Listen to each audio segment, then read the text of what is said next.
teach University. Oh, now we're recording. So everything I said before now, it was worthless. Don't even worry about that. This is all moving forward. And so the I emailed Derek this class that I teach, which is not really Keller Williams University stuff, but it's just like things I've learned along the way of objection handling, prospecting, and closing. And so he's going to email that out to everybody. It's about, I don't know, 70 pages. So look through that, take what you want. I'm going to be in the manual a little bit. So if you have that and want to look at it, I'd pull it up because I'm going to be talking about some of that I stuff. put it in the chat on Zoom, and then it's in new agent resources under cold-blooded callers. Cold-blooded callers. We're not cold-blooded, man. We're warm-blooded. We are cold-blooded killers. Yeah. I know where it came from. Okay. I know where that came from. Derek's punny. Yeah, he is. Funny. Dad joke Derek. Funny bit. Dad joke Funny Derek. guy. Dad joke Derek. So again, I'm not going to cover everything in here because this is like an all-day class, and yet I guess I wanted to open it up to you a bit. Like, what do you want to talk about today? Like, what do you want to talk about when it comes to prospecting? Because that's really what we're talking about here is prospecting. So I recently had somebody who was recommend and talk to banks about calling foreclosure homes. Okay. What's your opinion there? Yeah, I mean, there's the thing about lead generation is lead generation is two things. It's prospecting and it's marketing. That's what lead generation is. And there's like an unlimited amount of things you can do for lead generation and prospecting. That is one of them. I've never done that. Not that that doesn't work. There's a lot of agents that have built big businesses doing that. And so we'll talk a little bit about the mindset stuff, but then you can just apply some of the ideas in this, packet to then possibly be able to go and crush that, lever, right? Because if you think about the different levers, like I have like 3 or 4 levers that generate business for me. They've varied over the years of what they are, but the database is the number one. Like, I literally run out of time before I run out of people to call every week. I've got about 175 or so contacts that are in my database that I could touch every week with just a care call. And so I spend the majority of my time doing that. And every day I commit to doing that, I'm going to get a lead, like from someone in my database. It may not be right now, it might be, or it may be next month, 3 months, 6 months, a year. And yet it's just about how do I fill that pipeline? Obviously, the right now business is really important, and yet follow up over time. So I don't have any scripts around calling banks to talk about foreclosures, but I mean, those people are in need. Like, you could certainly do that and convert. You had somebody here earlier, Heather was talking about that. Did you hear her talk about that? Yeah. She was looking at Realist, because she was looking up some of her friend's properties. And one of her properties is under foreclosure. So she's like, how do I go about having that conversation with my friend? It's tough. Well, that's a tough conversation. You'll either do the one thing where you just try to get them to admit that their house is under foreclosure, or you could just tell them the truth. I was interested in you. I was looking at your properties, and I noticed that one of them was under foreclosure. Girl, can I help you? How can I help you? One thing I would say, if you're going to, no matter what you decide to do as far as lead generation, if that's it, then you're really going to want to learn as much about that process as you can. Like, what does the foreclosure process look like? Is it, it starts with a Liz pendants, and then it's like, that's like the whole short sale market. I've done a few short sales, but we haven't had to do that. But having that conversation around, like, hey, if they're getting a list pendants, what's causing the list pendants? Is it tax liens? Is it HOA liens? Is it mortgage in default? Like, that's where you're gonna try to have to meet people where they are and know as much as you can about that process. To be able to help as best you can, because really that's what we're here to do, is just help. Yeah. So what else? What else do you want to talk about? So converting the leads, because I have tons of people that I've met through open houses that I still text them. I'll send them like whatever holiday it is. It's been Halloween. I'm about to send them like a Thanksgiving thing. But how do I get them to an appointment if they're not answering? Yeah, someone make a list here. So I heard foreclosure stuff, you're gonna be my scribe, okay, and then lead conversion. So lead conversion, we'll talk about that for sure. you know, somebody just got their Red X in the Vulcan. And so they're very interested in learning how they can best utilize those programs. To make the phone calls. Yeah, for sale by owners and expires, we'll definitely Yeah. talk about that for sure. What else? Confidence, because I was calling FISBOs in the beginning. And I stopped doing it because it was taking a long time and I wasn't getting anywhere. And they like hate, talking to realtors, like, God, I wish you guys would stop calling me. And then I realized like I didn't have the resources right now to like pay for photography. So I just like focused on buyers.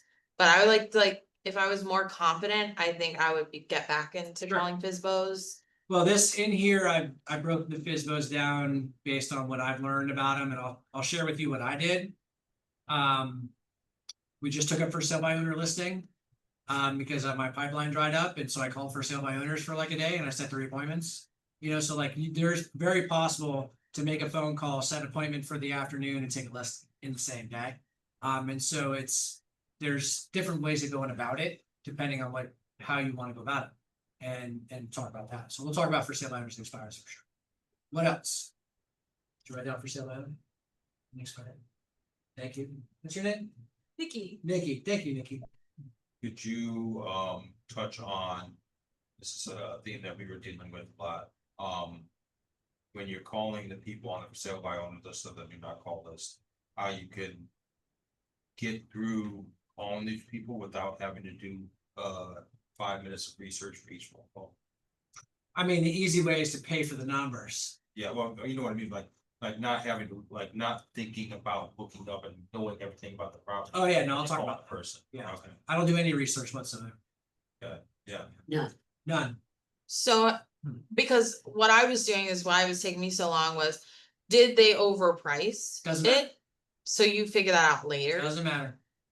There's only one thing that matters. Get the appointment. There's only You're one in, thing. yeah. No, there's one thing that matters with everybody and anyone that's gonna do, I mean, so why do people buy and sell houses?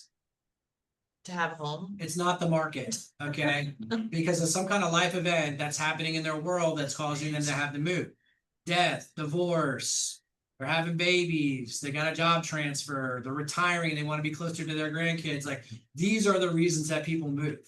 And so my job is to uncover their motivation and then match the motivation with the market, right? Because you can't motivate people.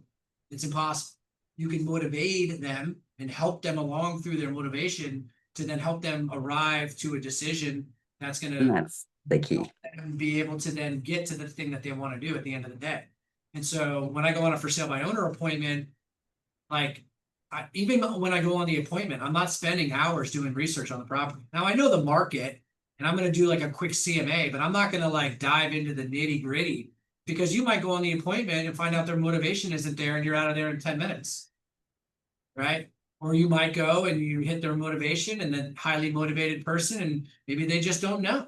Right? The for sale by owner we're going to take was listed at $850. I'm listing it for $750. Right? If I had seen that it was like obviously it's overpriced, it's condo on the water, right? So that's a hard market anyways. So like, am I even going to take this listing knowing that it could be a long haul? And yet if it's priced right, even condos are still selling if they're priced right. So you just got to dive into the motivation and then really get in and dig in that. So like focusing on the emotional aspect. Yeah, and we'll and talk less a little bit about numbers. that. Yeah, sure. Okay, what else? What else you want to talk about? I think that's Already what mentioned door knocking already, I think, right? Yeah. So that's a hidden gem, if you ask me. Oh, I love door knocking. Yeah, I mean, Yeah. I was door knocking your post rock Yeah, and just home tours right on the spot. you get in some? Oh, yeah. Oh, yeah. Do you know that one house that's like the White House, that's Julian and Sandy, the owners? Greek families. Sandy Papadakis, Yeah. she's a real. Oh, no, not that one, not that one. That's, I guess there's another Sandy. Yeah, So they gave me a tour of their house, like nice. cold trim. Yeah. It's like crazy stuff. Yeah, you Crazy. never know what you're gonna get. Maybe, maybe circle prospecting. Yeah, we'll talk about circle Talk about prospecting. that. Yeah, circle prospect. That's kind of what I was doing. That's how I built my business, with circle prospecting. Yeah. So circle prospecting is where you have something and then you just are prospecting around that something that you're doing, whether it be door knocking, phone calls. It's kind of like farming at like a really cheap level farming. Yeah. I plan to do a lot of mailing, especially for listings. Yeah. So for that, so of course, circle prospecting for renters within a 5 mile radius. Hmm. You know, so you're already renting here, so. Yeah. That's the driving point is having to be about owning a place you already. Sure. rent, Yep. You know, Cool. What else? What else you want to talk about? I wanna know more about you, You hit mine, so. like as a Okay. real estate agent. Go ahead. Like you, I'm like super impressed that you were rookie of the year. I wanna know about. It's not much to know. I mean, I didn't even really sell that much. So my first year in real estate, I got my license. I really got to work in like June, because I lived in Oregon, so I was flying back and forth, working in Oregon and California, and then kind of went all in. And then my first closing was in August. It was like an $80,000 condo, and then my next closing was in October, which is like $100,000 condo, right? And my wife's like, "All right, Jake, what are we doing here? Clock's ticking." Right? Anyone feeling that a little bit? Oh, Oh, yeah, yeah. Yeah, yeah, right. yeah. So then October came, I took bold, and that was like the that's the domino that started just really getting me focused and doing the right things. And then I circled prospected, phone call, tax roll into, I was calling a neighborhood that a buyer wanted to move to. I never ended up selling that buyer a house, but I used that buyer situation to just circle prospect. And I ended up calling someone, and this lady Pam, and I used my script, hey, I'm working with these buyers, the Denicolas, their family, they're kind of a blended family. They're looking for a house that they can kind of have two separate living spaces, and they want to move to your neighborhood. Virtually everything on the market is already sold, or they've seen it. So who do you know of your friends or neighbors that are thinking about selling? Right. And that was the conversation that I would just say over and over again to each neighborhood. And this lady Pam was like, "Oh, I need to sell my house. My husband died and he handled everything and I don't know what to do." And I was like, "Yes." Right. But I didn't say that. I was like, "Oh my God, I'm so sorry to hear that. How about I come by and, talk to you about it?" Like, and she wasn't like calling anybody. Right. So I felt like, well, I can tell her whatever I want, or I didn't even know what to say. I never taken a listing before. And so I just go over there and talk to her and build rapport, and she hired us to sell it. And then I used that. I then door knocked the neighborhood around that listing. And then we ended up going under contract and selling. And then she bought a house, and then her mom bought a house with me. And then I've helped 3 or 4 of her family members like over time. I just talked to her because her last name is S, so SNU DTD2. So I call her every quarter. I mean, this was 2013 when I met her. Still call her every quarter. "How's it going, Pam? I went to South Carolina to visit my sister. Awesome." And so I'm going to be helping her daughter sell. So it's like that. Like, it just, once you make that connection and you build a relationship, then you've got it forever. And so then that's kind of how I got kicked off. And it was just like one after another. And then the door knocking, I got another listing in the neighborhood. I did the open houses. So I got, it was just like it's like that snowball effect where you start rolling the snowball, it gets bigger and bigger until it turns into an avalanche. And then you just keep it moving and keep going. So that was pretty much how I got started, which is, I think the reason I won Rookie of the Year, even though I didn't really sell a whole lot that year, because it's 2013, I think I had 2 closings, but I was in the office every day. I was doing the work. I was showing up and just really getting after it. So, Yeah. What else? What else you want to talk about? How about there in Zoom land? Anything y'all want to talk about? I got a question. Okay. So I'm told schedule out some time for prospecting as a dual agent who is currently doing Ignite and I have dedicated Friday for work. Thank you, because every Friday I know that nothing else matters but being here, which is helpful. But I am struggling to find 15, like I can't feed myself. I'm eating in the car. And so I found I'm Uber driving is my source of income right now. So I've started prospecting my Ubers. There's gonna be business there. Mhm. So I call it the 3 foot rule, like anyone who comes within 3 feet of me, I'm gonna strike up a conversation about real estate. How do you initiate that conversation of real estate without sounding salesy? Hey, my name's Derek, nice to meet you. How you doing? Hey, you look like a smart guy. Oh, do I? Yeah, yeah. Around here? Yeah, like, you just have a No, conversation. so- So really, it's like, so I got a deal one time. I used to drive a Chevy Malibu, and my headlights kept going out. Right, Chevy's got electrical issues, so A lot of them. I kept going into the auto zone to get headlights. I'm in the auto zone, and I'm like, "Hey, I need a headlamp." And the guy's like, "All right, here you go." I was like, I'm a realtor. I need my headlights. I'm a realtor. Who do you know that's thinking of buying or selling a house? Cause I need money to buy 'Cause I need these more headlights. headlights. I need more headlights. And he said, actually, I need to sell my house. So I was like, okay, great. So I set an appointment with him, took his listing. We ended up selling his house. And then he moved to Michigan. And then the next year he's like, I'm moving back. Oh. So then he moved back from Michigan. So we helped him buy a house. And then his son, he and his wife had a couple babies, and one of his sons had was deaf.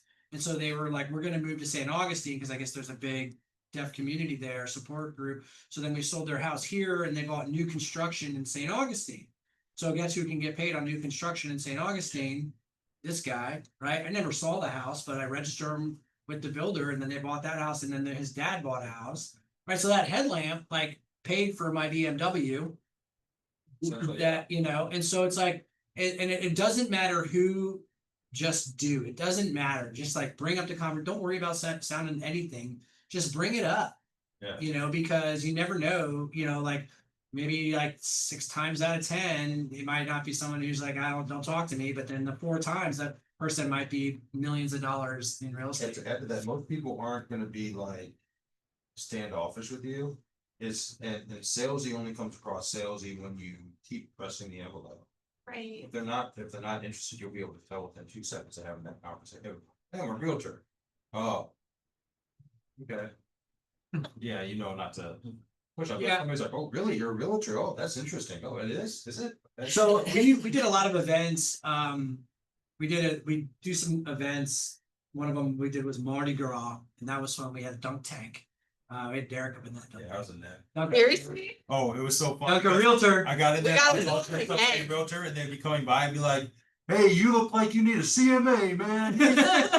Oh, your house is only worth 100,000. It was funny. They come over and they buy and would just dunk me. Yeah, it And was it's funny. Person that bought in every 5 minutes. It was funny because we had it was like 2021 or something like Yeah, that. yeah. And it was like the market was crazy. And like I was out in the crowd. I was better as the caller than I was in the tank. And I'd be like, who's buying a house right now? Like, how many offers did you write? I've written 5 offers, like 5 free throws, front of the line for that guy. It was just, we had a ton of fun with it. But people would come up to the tent, and they'd be like, oh, where are you from? They're like, oh, we're from Illinois. I'm like, when are you moving down? Like it was just like one of those things where we would just That's cut it what out. I always say, like I'm at line, I'm at Subway, like, oh, when you moving? Because they're asking Yep. me about something. I'm Yep. like, where you from? New York. Like when you moving down. When you moving down. I'd love to. I'd love to be like, no, tell me more about that, right? And so I think a lot of it is just like that's kind of the mindset we have around it. But there's always an opportunity to have that, especially with like random people. Like that conversation can happen anytime, anywhere. Yeah. Don't be afraid to have it. Anything else you want to cover? We got foreclosures, lead conversion for sale by owners expires, door knocking, and circle prospecting. Okay. That's good. That's good. Are you sharing your screen right now? Oh, yeah, I am, and I know that May was gonna say something. May, do you have anything that you wanna talk about out there in Zoom land? Nikki already mentioned it about initiating, like how to go about the conversation. So you guys take. All right, cool. Well, we're gonna, Okay, cool. yeah, we'll get you. There'll be good, there'll be some good stuff in here. Okay, so in the material, the page, like page number like 8 and 9, I don't know, Derek scrolled to those pages. The first thing it talks about in there is the disc profile. So has anyone heard of disc, the DISC? Yes, Okay. What is it? I'm a D, I Personality. think. Okay. Yeah, so it's Yeah. personality type. So I put it in here to give you an idea. Here's my issue with the disc profiles. So it's DISC, D's are drivers, I's are influencers, C's are like they're careful. I'm sorry, yeah, the careful, perfectly accurate. The S's are steady and dependable. The disc tends to pigeonhole people like I am this way, but really we're a blend of all of these behavioral traits. And so I'm an SI, so like I'm a steady, dependable, social and outgoing. So I just like to take care of people and party, right? And so the reason I have this in here is like it's important to know your behavioral style. But then it's also important to know the people who you're talking to's behavioral style. So have you ever heard of the golden rule? Yeah, Treat others how you wanna be treated. Right. So what's the platinum rule? platinum was treated. Treat them how they wanna be. Right. So how do you know how they want to be treated, right? You got to figure out who they are. If you're treating everybody the way that you want to be treated, you're missing a huge demographic of the population, right? If you're from Alabama and I'm from New Jersey and you're hanging on every vowel and talking real slow, and I'm like, ba ba ba ba ba ba ba ba, and like talking with my hands, like we're oil and water, we're not going to blend. So the first thing really is about finding out how to build rapport and do it really quickly.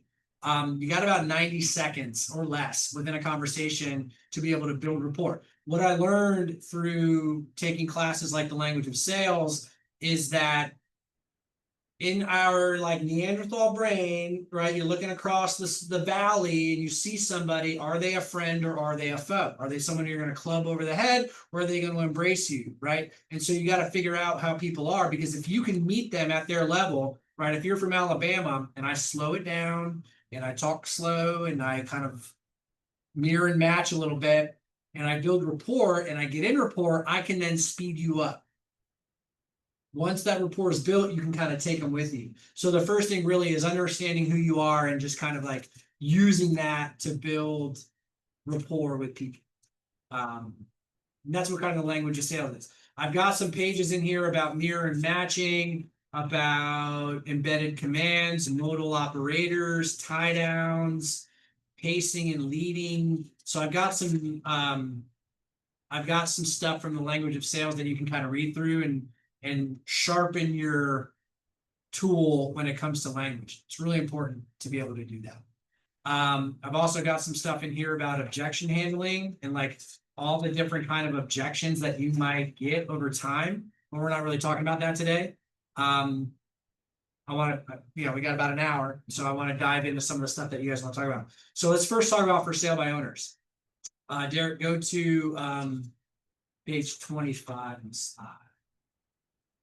So there's two different ways of approaching for sale by owners. One is the direct approach, and the other is the indirect approach. And the direct approach is what I learned really from Bold and Diana Kokoska, who wrote Bold, was basically positioning it as they've got a problem and you're there to solve it, right? And so it goes directly into, hey, if I can net you more money than you could by selling it on your own, would you meet with me to talk about it?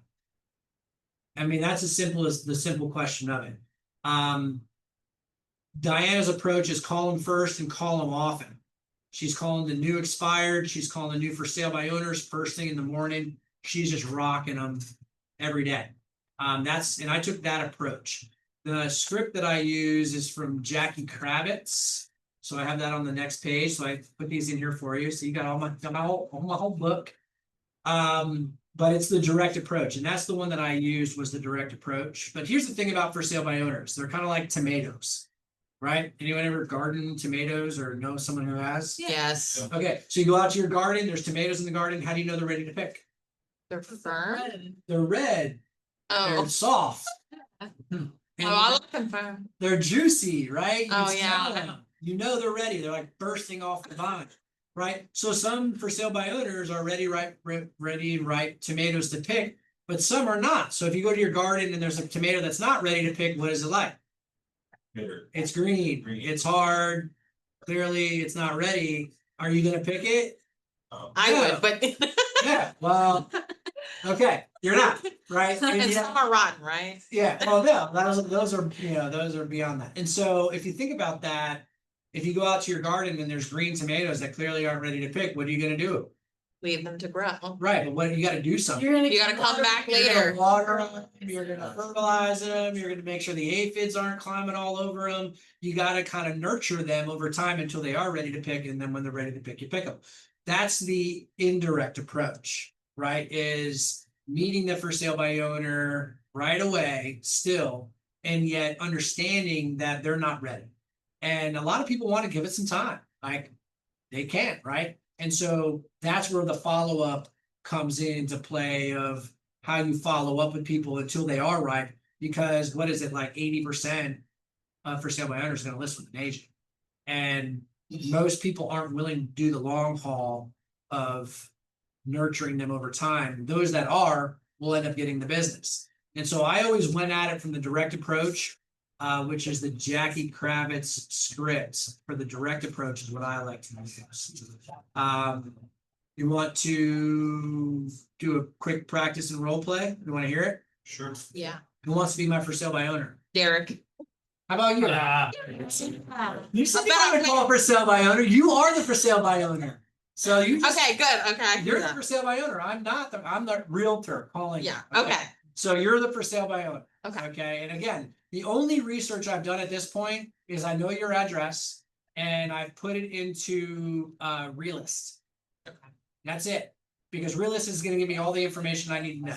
It's gonna do a real quick CMA on it. It's gonna do, I'm gonna be able to see who the owner is. It's gonna tell me if it's on the market right now, all that stuff. So Realist, so. Ring. Hello? Hi, I'm calling about the home for sale. Is this the homeowner? Yeah, it is. Okay, great. This is Jake. I'm a real estate agent here in the area. I noticed that you have your home for sale and you're selling it yourself, right? Yeah, Okay, great. Well, I decided to give you a call today. I have helped a lot of for sale by owners sell their homes, and I'm just calling to see how things are working out for you.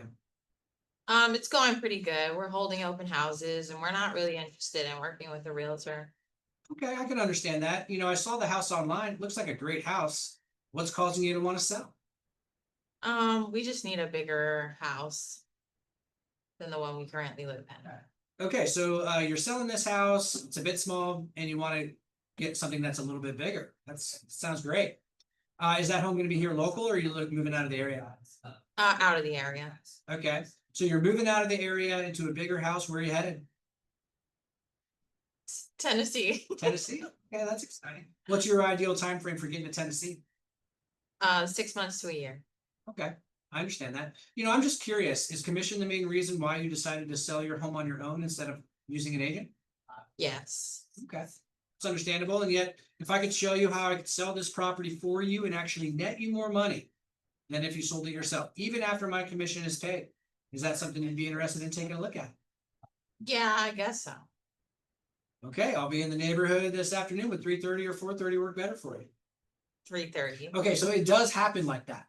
Like Wow. that happens, right? I feel persuaded. It's awful. I mean, it's a That's crazy. I've read this thousands of times, right? I have a quick I'm thing still though. reading it right now. I Oh, looked, hang I on. saw his mouth. He said, sure. He was like, oh, okay, skip. No, and so here's the thing, is like the moment they're like, yeah, but a lot of times, what are you gonna get? No.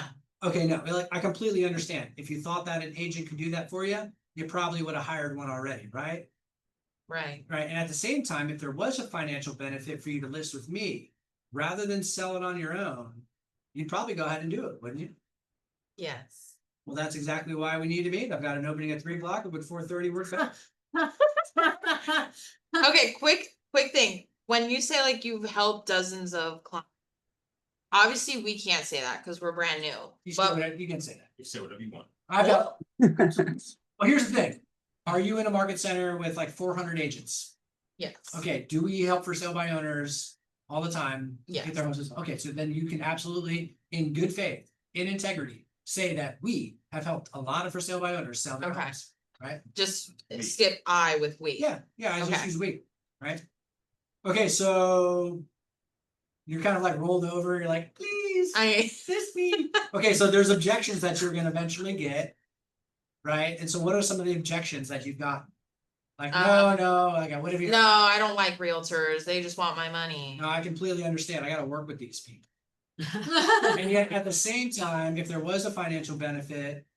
And I could come out and show you how we could do that for you and show you that I'm not a complete jerk.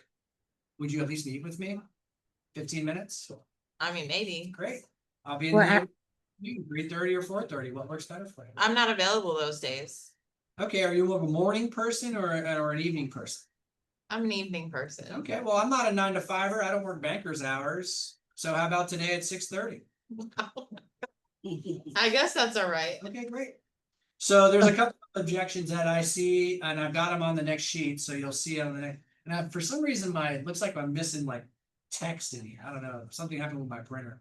And yet, bring me a buyer, I'll pay you. It's probably not 3% anymore. It's probably more like 1%, Yeah. 2%.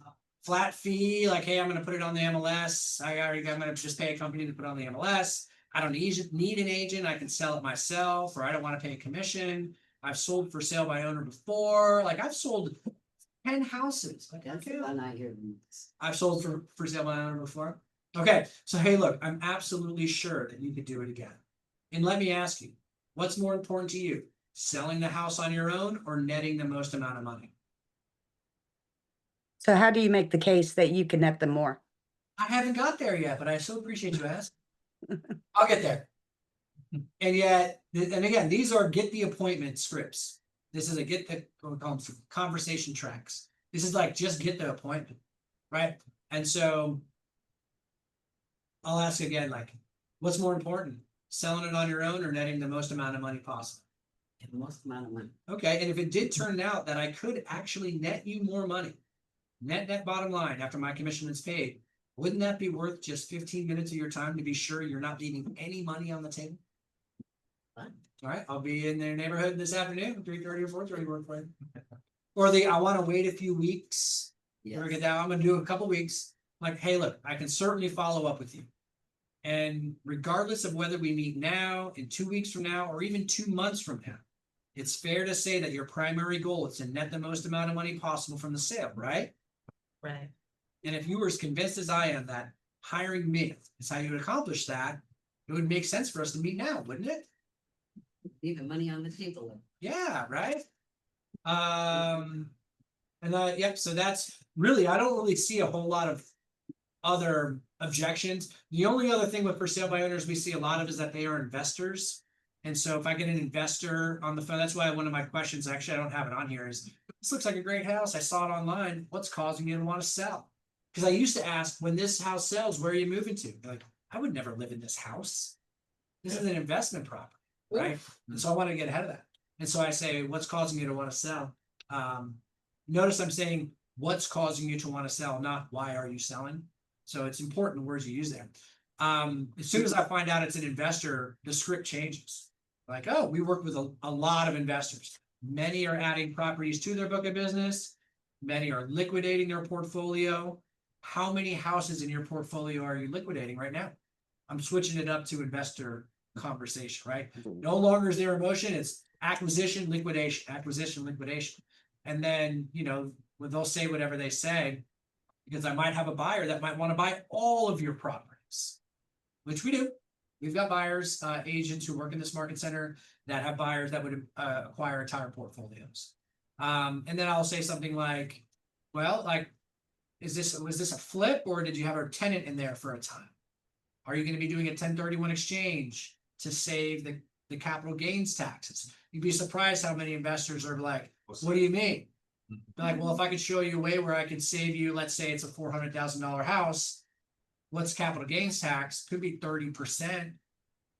If I could show you how I can save you, what is that, $120,000? If I could show you I could save you $120,000 on this sale and help you acquire something on the purchase, that will net you, that will cash flow more than this property, would you be open to meeting with me? Right, so I kind of switched it up to the investor speak. I don't have that in here, so that's a bonus. That was a bonus. And then I've got some direct approach objection handlers. Oh, we already talked about those, and some closings. Oh, page number 29.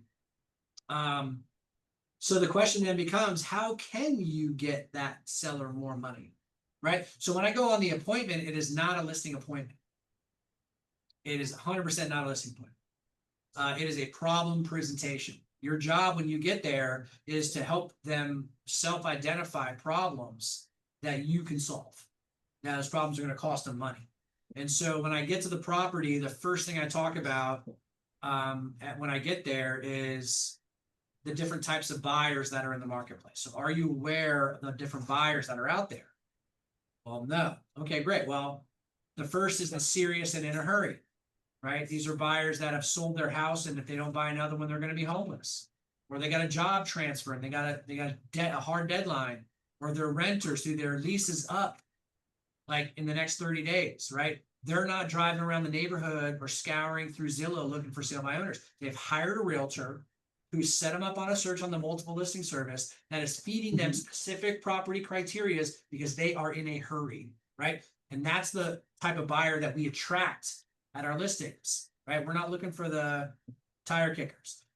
The second type of buyer is the serious, not necessarily in a hurry, right? These are your renters renting month to month, your first time home buyer, maybe your second home buyer. They're still serious, but they're not necessarily in a hurry. And they are also working with a realtor because they're serious. They're looking for this specific type of property. They've got it set up in a search in the multiple listing service for that buyer. That's the second type of buyer that we attract. So those are the two buyers that we attract with our listings. There's a third type of buyer, and it's an investor. You've probably gotten calls from the investor already, right? They want their money to talk for them. 10 cents to the dollar. You've probably gotten some of those calls already, right? Yeah, we have. Yeah, they want to steal your house, right? And you're not going to give it away. I get that. And the fourth type of buyer is the tire kicker. Can't even really call them buyers. The looky-loo, right? They're just out there. They just want to see how someone decorated their house. They have no intention of buying. They're not pre-approved. Realtors won't work with them. And so we are looking for those two first types of buyers, the serious in a hurry, serious not in a hurry. And as I mentioned, I can net you more money from the sale. And so here's how we do that. Number one is higher offers up front. Anytime a salesperson's involved with a transaction, it's going to bring higher offers, which will net you more money. Right? And I have on here the watch analogy. So you ever go to the department store to go buy a watch? Or, if you're talking to, some guy, like, you ever go to Lowe's to buy a weed whacker?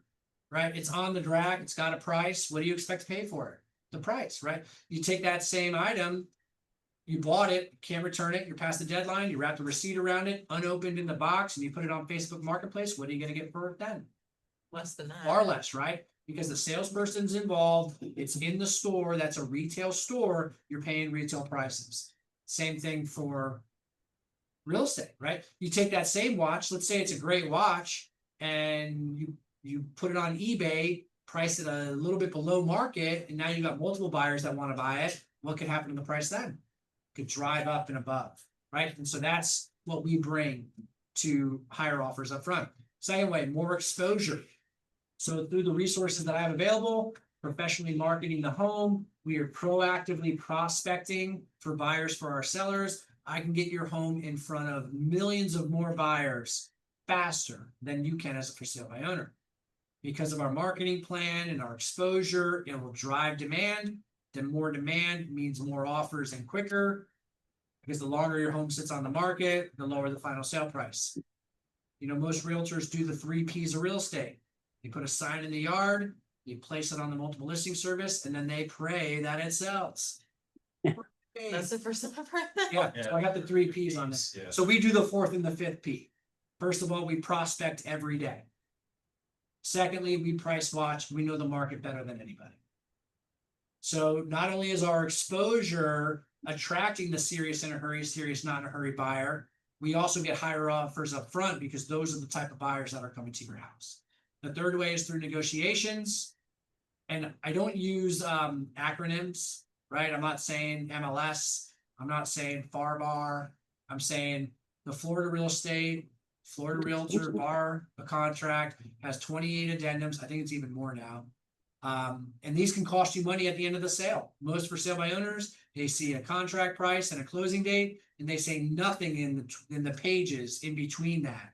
And those things can cost owners money.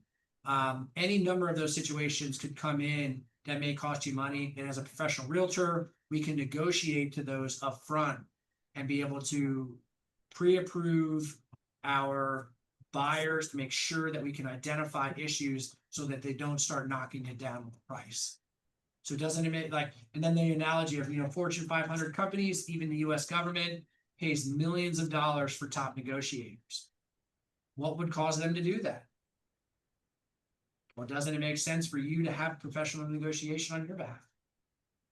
Because we also hear, oh, I've got an attorney who can do the closing for me. Hey, that's great.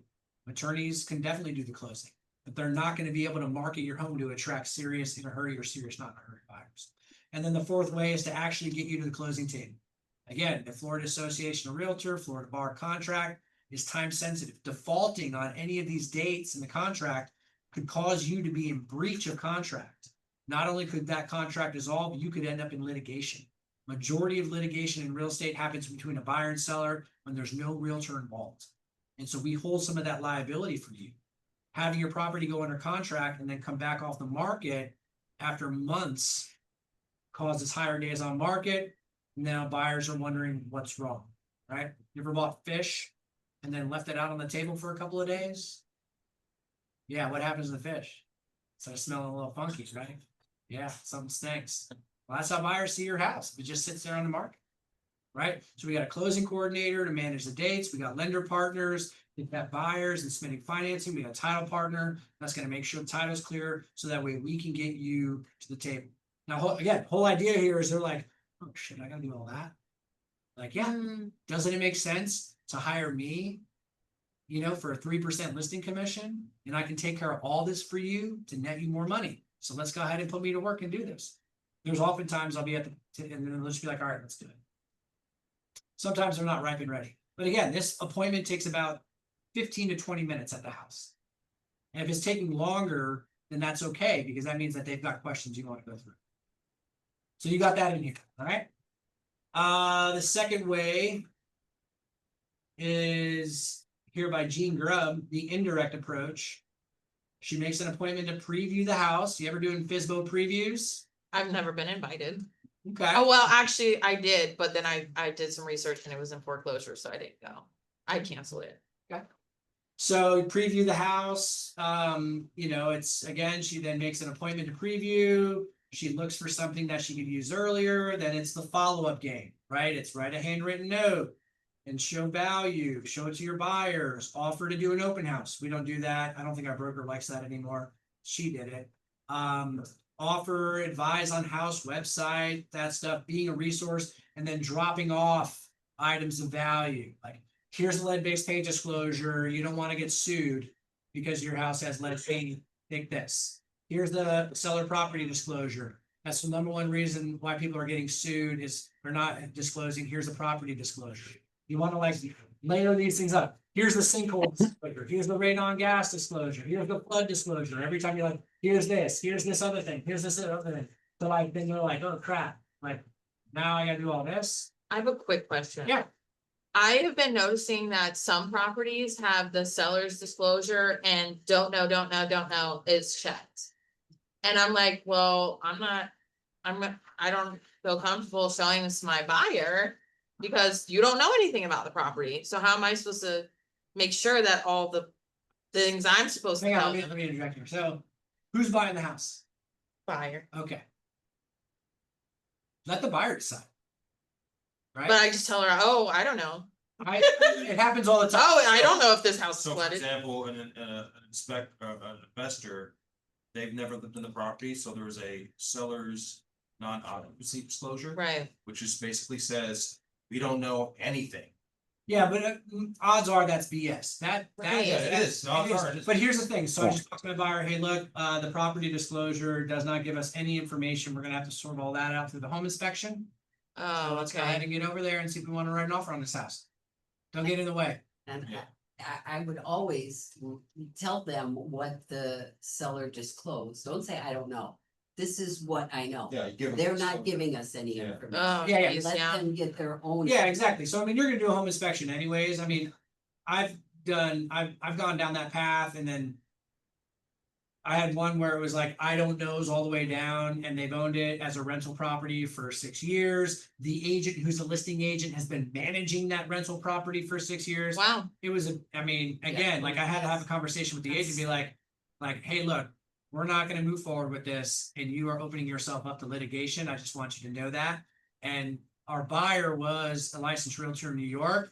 And our buyer who is a broker in New York and runs a real estate team in New York is pretty pissed off that you didn't disclose all this stuff, that they ended up having to pay for a home inspection to find that you knew anyways, because now you've just sent us all your repair receipts for everything. So it's, and again, listing agent, as a listing agent, a seller property disclosure is not required to sell a house. Not, it's not an addendum to the contract. It's a disclosure. You have a duty to disclose, the seller has a duty to disclose. If they don't disclose, that's how people end up in litigation. The only reason for that document is to keep you out of litigation. so if it was my seller, wouldn't I go back to that seller and say like, you're opening yourself up and me to litigation? You need to redo it to the best of your ability. Yeah, that's what I would do. But are they like not I've doing had that? sellers who try to hide things that I discovered. And they would say, oh, don't talk about that. And I put it right into the listing. Right, there's things that you can, I mean, You again, cannot- you protect cannot- your Yeah, license. you gotta protect your license. Right. Put in the All right. retro remarks, Yeah, so all right, so let's keep rocking here. For sale by owner, indirect approach. And so Yeah. my coach gave me what's called the perfect preview, page 31, scroll to 31 there. So here's the perfect preview. This is a 15-minute appointment max. Right? You are not there to ask for the business. Here. So you can book multiple 15-minute appointments Thank you. back to back to back if you're preview, right? Previews are great.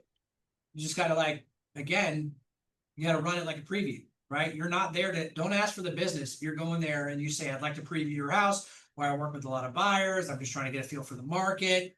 Go there under that pretext. Don't be like, oh, by the way, can I list your house for sale? Because now you've are disingenuous. So here's what she gave me for best practices. Wear your Sunday best. Don't you dress like me right now. Be on time, build rapport, build rapport, build rapport. Have one item of value with you. One sheeter on your track, one sheeter about you and your track record. So an item of value and a one sheeter about you, like your resume, your real estate resume, or the office resume, whatever.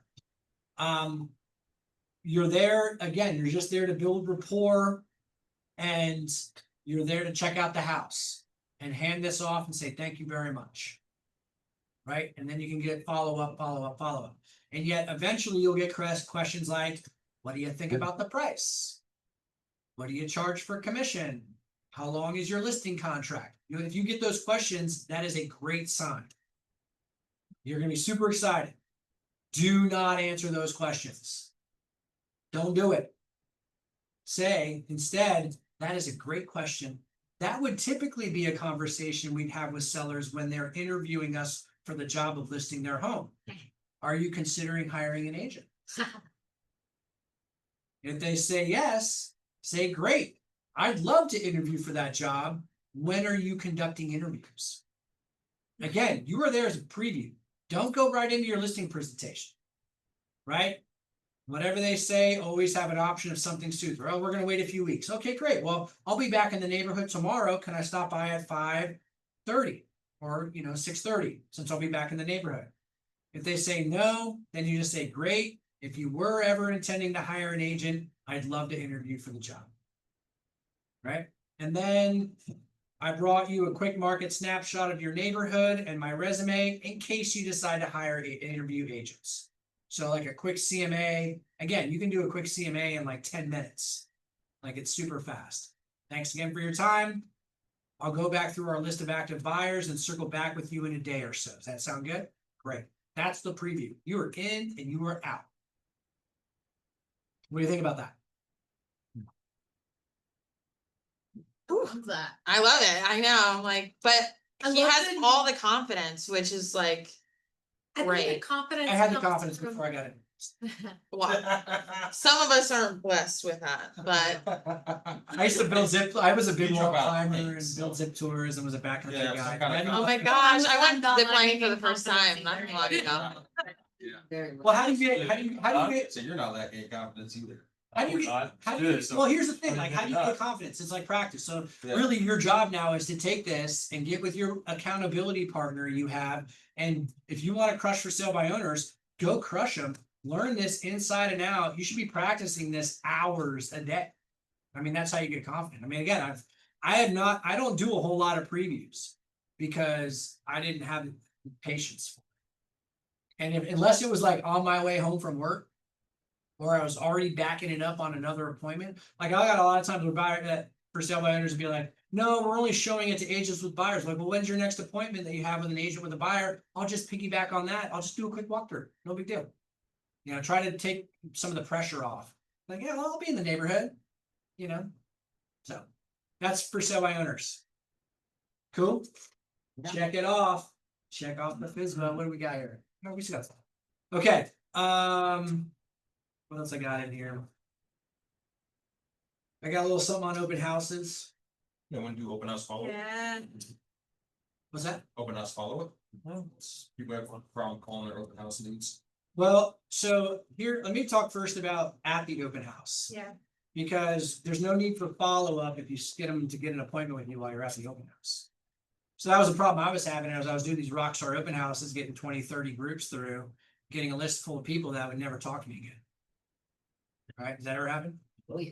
Mhm. Yeah, Not it does. 20 or 30 at a time. It will eventually. Hopefully. We did one open house. What do we have? Like 100? 60, it was like I booked 6 appointments at the open house. Yeah. It was Well, it was so busy. I mean, the open house was so crazy. 2021. Yeah. Oh, It was like- this market, I was So I like, did, what? so I did an open house at our listing in Dunedin that just sold, and we had 60 groups on, or 60 people on Saturday Mhm. and another 70 on Sunday. Another thing about Jake's open houses is he's the sign guy. 4 signs at each intersection. I put out 40 plus signs. Yeah. And these are the first weekend that it's being held open? Typically. Yeah. So if you got a really big house coming up that you're listing, a lot of open house signs, a lot of different areas all point towards it. Yeah, That's a so big driver. it's the open house, and I do a whole open house class. We'll do that another time. But we only list properties for sale on Thursdays. One of the reason I do it is because I follow a model of another realtor who did it, and he sells like 500 houses. He's like, we only list them on Thursday. Plus, that makes it easy. You know what day you're gonna go live. Is it this Thursday? Is it next Thursday? Is it the Thursday after that? Like, that's when it's gonna go on the market. So you got time.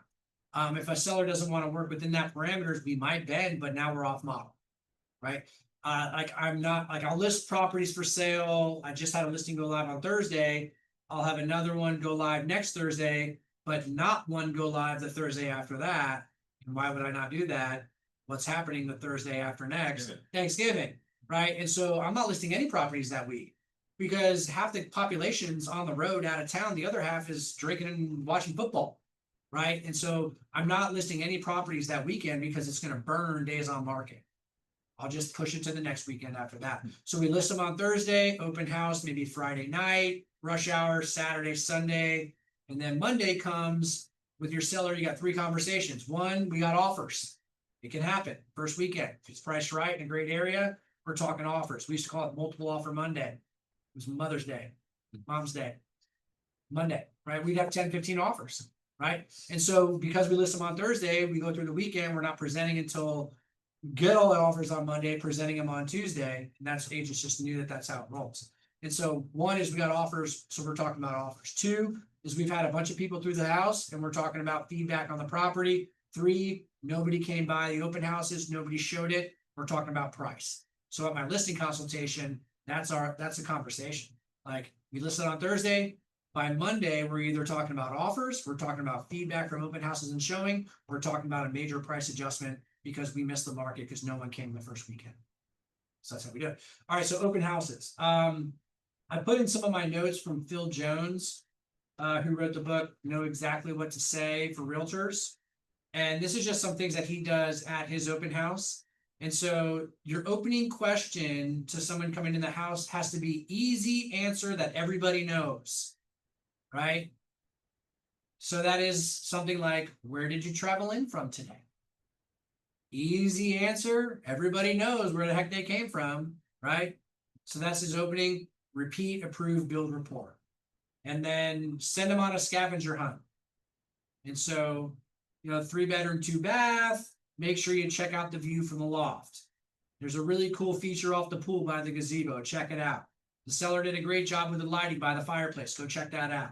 Check out the view of Honeymoon Island from the primary bedroom. Send them on a scavenger hunt to go find something and kind of let them walk around.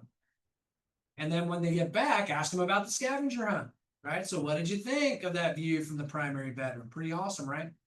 And then he wraps it up like, where are you off to today? Where are you off to next after the opening? So we're gonna go get some lunch. Like, okay, or we're gonna go see a bunch of other properties. Now you can ask a follow-up question. There'll be an array of answers, and yet it is, would it be helpful if? Is like his next phrase. Would it be helpful if I sent you the address of my favorite lunch spot? What are you looking for? You looking for a sit down? You want something fast? Let me send you a couple lunch spots that you can go check out that I like. Would it be helpful if I sent those to you? And then you can get their contact information and send it out. Would it be helpful if I sent you a few other properties in the area that you may like based on how you like that scavenger hunt item? Would it be helpful if I send you some resources about the neighborhood in the area? Again, all this is in here. So would it be helpful if? And then what do? Be helpful. And then be helpful. So what's a good phone number for you? I'll text it to you. Now, one of the other things that, depending on how the conversation's going, we'll ask is like, how does this house fit for with the other houses that you've seen? Is this a match for what you're looking for? Right? And if it is, like, great, I'm gonna write an offer. I got contracts right here. Let's fill out an offer. I've written offers at many open houses. Just fill it out right there. And then, So what if they have a realtor and they don't mention it?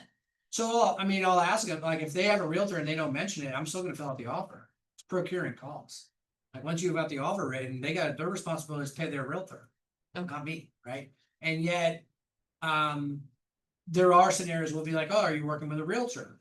And if someone says yes, what does that mean? That their realtor has to write it, right? No, like, who knows what that means? They might have clicked a link on Zillow and had someone following up with them with Zillow properties. You have no idea what that means. Right, Right? but you just go ahead and write the offer anyway? Depends. Usually if they have a realtor, if they say, yeah, I've got a realtor, I'm like, oh, I probably know him. Who is it? Right? There's 40,000 realtors in Tampa. Like, I don't know who it is, but I want to see if they can like know them by name. Sorry. Like, I think hi, you're also indicating that they are applying, but they're writing an offer on a house that you're listing. Yeah. She's, Typically, if Oh. you're at a house and they say, yeah, this is great, like, well, let's write an offer.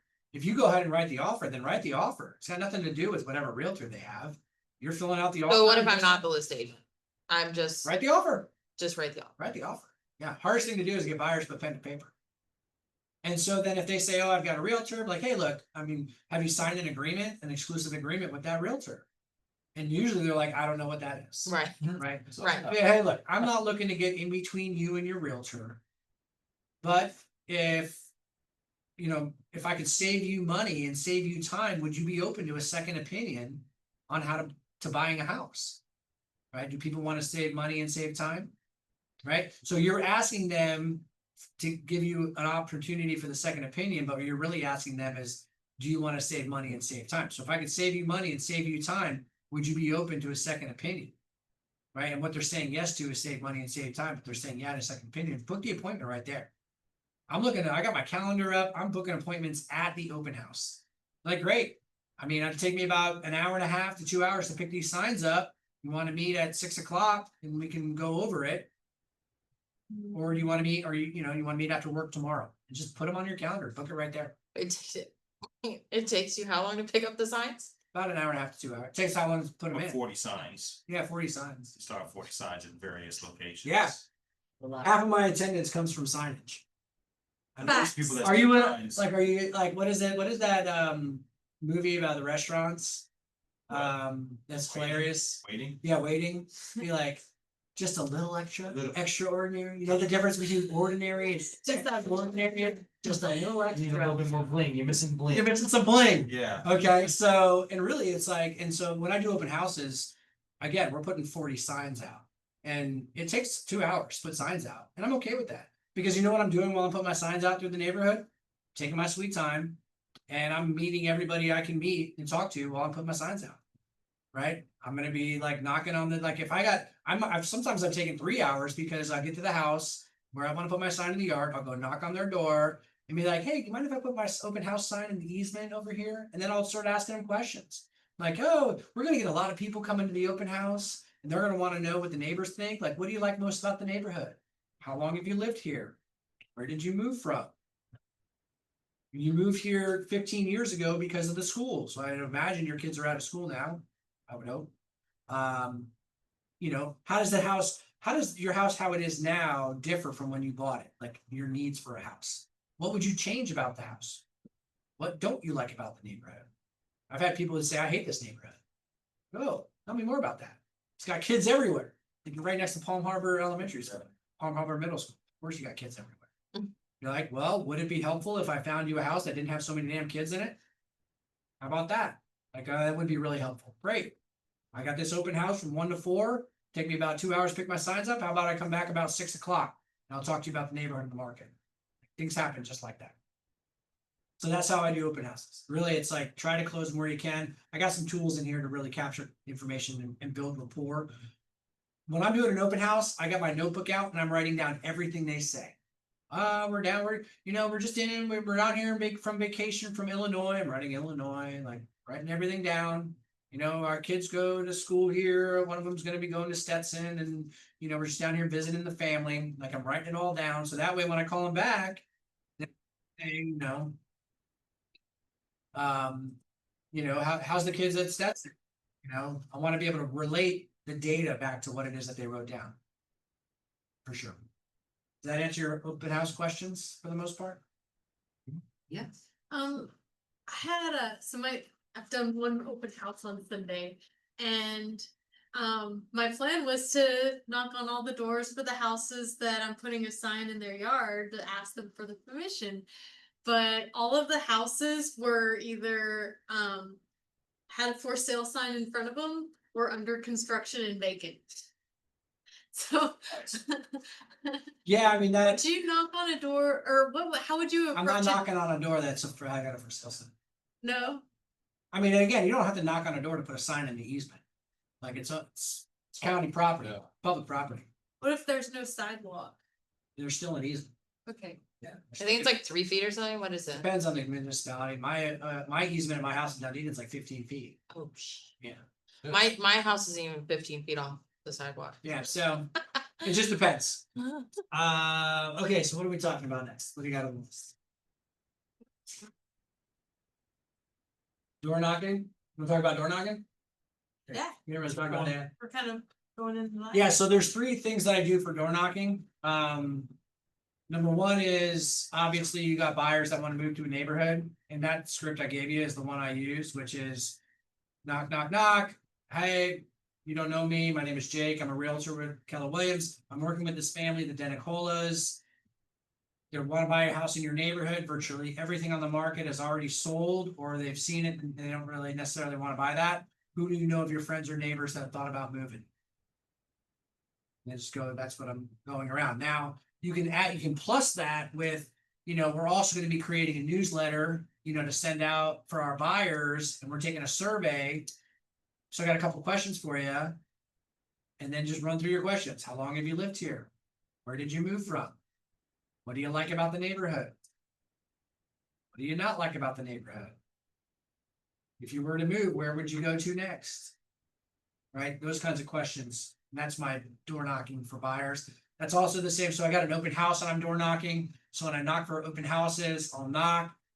They'll be like peeking through, like, hi, I'm not selling anything, I'm not selling religion.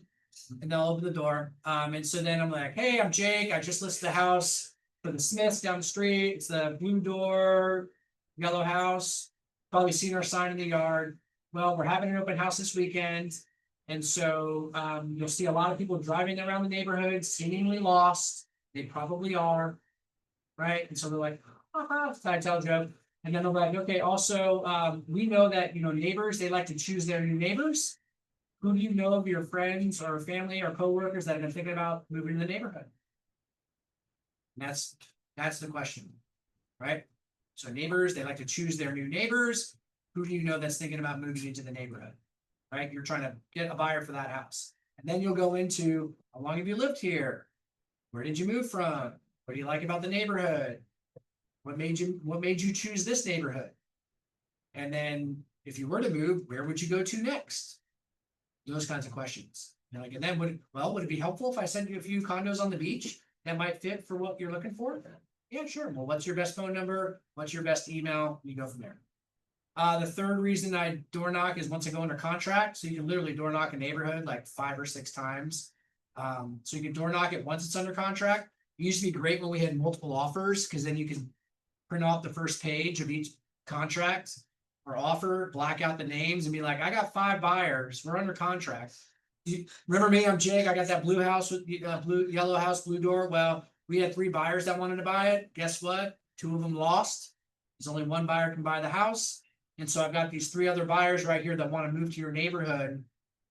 Who have you heard of your friends or neighbors that are thinking about moving? I can make it real easy because I got these buyers ready to write offers. Offers in hand. Offers in hand right now, ready to go. And anyone who's got the inkling of doing that, they're like, what? Dang, like, let's go. We can make this happen. Yeah, make it real easy for you. I got a buyer ready to go. Bring the money, they'll talk. Yep. And then once it sells, obviously, and then so once it sells, you got your sold sign now on the for sale sign, and you knock the neighborhood and be like, hey, Jake again, yep, we're selling. It's gonna close tomorrow. And we know that when one house sells, usually 2 or 3 others sell right away. So in the time I've been talking to you, have you heard of any of your friends or neighbors that have thought about moving? Because we know 2 or 3 are gonna come up and sell right away. So you can just keep hitting them. So that's kind of that's how I used to farm neighborhoods when I didn't have any money. And just keep going after. So that's door knocking. That's how I do No it. cost of door knocking. I knocked on a door a few years ago over on not Carriage, Cactus Place. Mm-hmm. And still, like, I just had a listing appointment with them the other day. Good. 2, 3 years later. Send me that referral. Yeah. Yeah, just knocked on the door and he's like, come on in.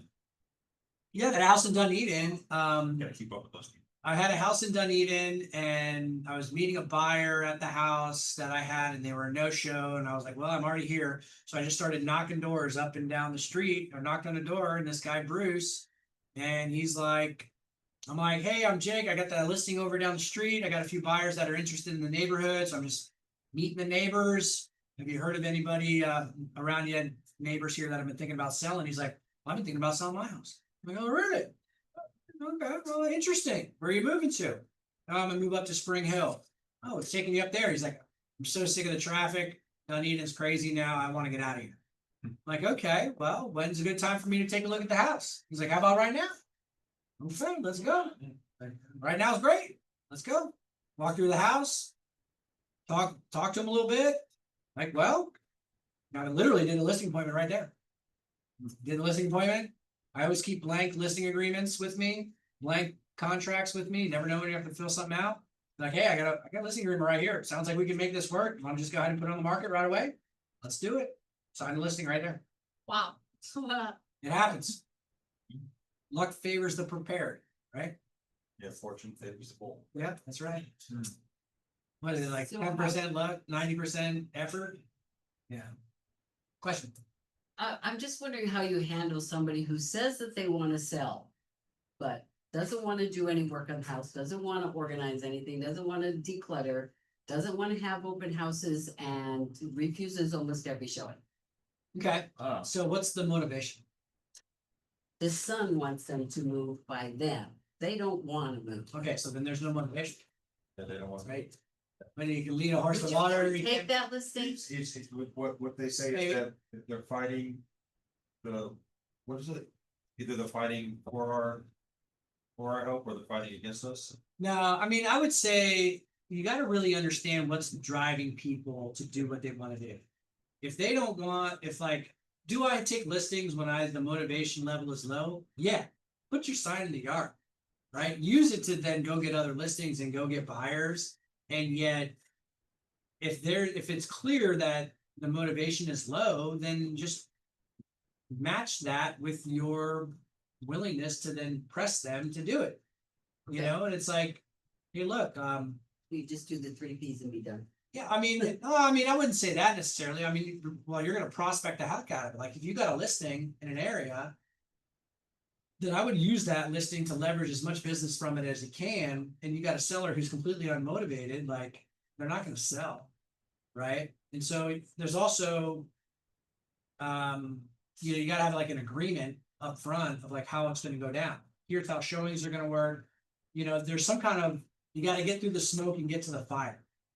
Something in there is not lining up, you know, and you know, what you say yes to means you're saying no to at least 5 other things. So how much time are you putting in trying to get, you know, blood from the stone, so to speak, and you're never gonna get it.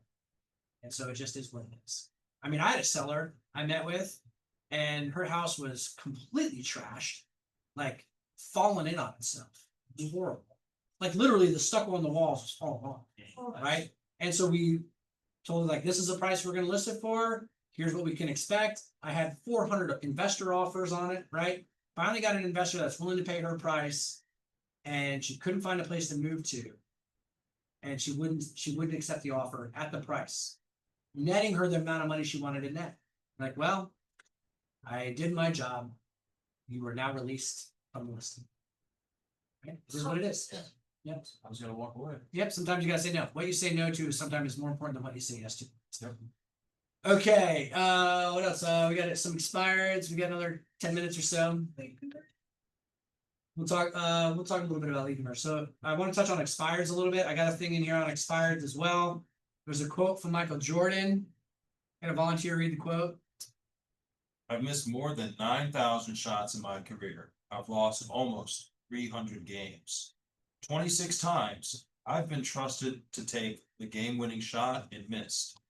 I've failed over and over and over again in my life. And that is why I succeed. Mm-hmm. There you go. So I got some expired scripts in here. And again, we're talking low hanging fruit for sale by owners and expireds. Like these are people who've already agreed to hire a realtor. Realtor didn't get the job done. Every day, like call them every day. You can absolutely get business out of this. I did less expired work than I did for sale by owner. I did mostly for sale by owner work. And yeah, I've got some scripts in here for that too. Again, Jackie Kravitz is the coach that I use to give me these scripts. So I got throw her some stuff in there, but I got some scripts in there for that as well. All right. Okay. I got some stuff on seller listing objections. I don't know, there's a lot of stuff in here. Do with it what you will. You wanted to talk about lead conversion. Tell me who said lead conversion? Tell me what you mean by that. So I've been following up with open house visitors that I put in command, and I try not to let it go past a certain amount of days before I reach out to them again. So what I'll first do is like call them, ask them. When do you call The next business day, them? Okay. usually. So I- I'll wait I- until Monday. Okay, don't wait. Okay, don't wait. So what I do at my open houses is the moment my open house shuts down, I pull my signs out of the yard, put them in my truck, and I call everybody immediately who came to my open house. Okay, How many open houses are these people going to? right, Who knows? yeah, I forgot about you already. So I call them and I text them, and I just bring up the things that I just talked to them about. So be like, hey, Mr. and Mrs. Smith, we just met at that open house in Dunedin with the really cool renovated kitchen over there in Dunedin Isles. Yeah, you said you were moving down from Illinois. I just wanted to thank you so much for coming to the open house. What did you think? What's your feedback on the property? Oh, it's great. It's a little small. Like, okay, well, tell me more about what you're looking for.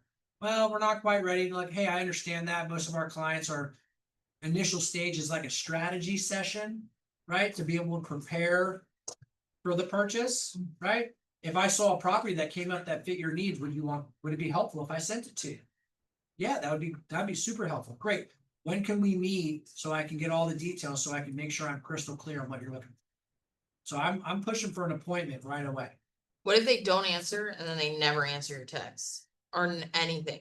No emails, no, And so take them out? I wouldn't take them out. Yeah. Put them in your database, but Yeah, you're gonna then, slow down. you got a communication. hierarchy, right? You're not gonna spend a bunch of time. So I had a coach one time, his name was Pat Mancuso. And Pat said, what he asked a big group that we were in, he said, what's the difference between lead generation and lead follow-up? So I'll ask you, what's the difference between lead generation and lead follow-up? Simple answer, don't overthink it. One You can- is, and one is passive. What did you say? Kathy? Oh, well, I mean, one, you're getting their contact, and the follow-up is where you're building on it. So you're building the confidence. So Exactly. Yeah, so one of them is like you're actively getting new contacts, new leads to put in your database. The other one is you're following up with the leads you already have.